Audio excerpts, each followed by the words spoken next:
Diagnose ചെയ്യുന്നൊരു നിമിഷം ഉണ്ടല്ലോ, നാം ഏറ്റവും തളർന്നു പോകാൻ സാധ്യതയുള്ളൊരു നിമിഷമാണ്. നമ്മുടെയൊക്കെ ജീവിതത്തിൽ അതുപോലെ അനുഭവങ്ങളുണ്ടോ? വല്ലാത്തൊരു മുഹൂർത്തമാണതല്ലേ.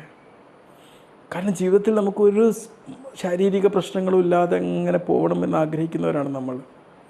എപ്പോഴും നമ്മുടെ പ്രാർത്ഥനകളിൽ നമ്മൾ ചോദിക്കുന്ന ഒരേ ഒരു ചോദ്യമാണ്, ആരോഗ്യത്തോടുള്ള ആയുസ് നൽകണേന്ന്. അതിനു മുമ്പിലായിരിക്കും നമ്മളിലേക്ക് ഒരു അനാരോഗ്യം വരുന്നത്. പലപ്പോഴും ഈ അനാരോഗ്യം സൃഷ്ടിക്കുന്നത് നമുക്കൊരു അസുഖം ഡയഗ്നോസ് ചെയ്യുമ്പോൾ അല്ല, അസുഖം ഉണ്ട് എന്ന് പറയുമ്പോൾ അല്ല, ആ അസുഖമുണ്ട് എന്ന് പറയുമ്പം നമ്മളിൽ ചോർന്നു പോകുന്ന മാനസിക കരുത്തുണ്ടല്ലോ, ആ കരുത്ത് ചോർന്നു പോകുമ്പോഴാണ്. എത്ര വലിയ കരുത്ത് നൽകുന്നവരാണെങ്കിലും, എത്ര ധൈര്യം നൽകുന്നവരാണെങ്കിലും ആ കരുത്ത് പലപ്പോഴായിട്ട് നമുക്ക് ചോർന്നു പോകും.